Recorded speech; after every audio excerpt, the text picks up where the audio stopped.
A man by the name of Jacob House purchased this building, and he changed it into a clothing store, a clothier store at that point. And the building was purchased by him in 1862. He did a thriving business at that time. But in 1863 is when Quantrell made a visit to Lawrence, Kansas.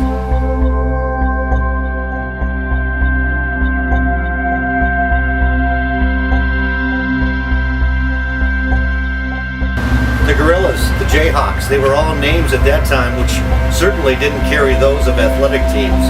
They were the real deal.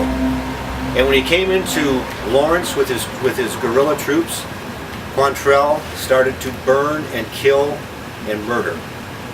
He stopped at this building where we're standing right now, where Jacob House had his clothing store, who was inside.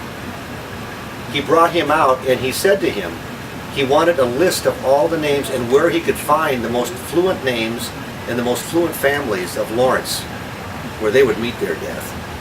And in doing so, he would be spared, as well as the building. Did Jacob House actually turn those names over and show them the locations of the affluent members of the Lawrence community, or didn't he?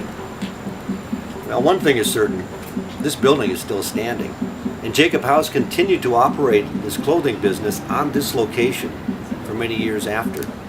Now, in 1922, his daughter-in-law had the house, the third floor actually taken up. There's a third floor, and it was removed, and the second floor was remodeled.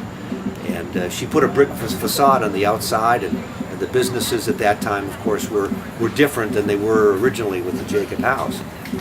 And interesting enough is that the word house was also emblazoned on the very front of the building at that time too, in memory of Jacob and everything he did for the community of Lawrence.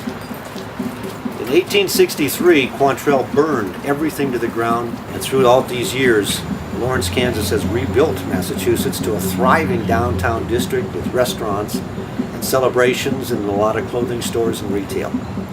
And the house building continues to stand as it did in 1862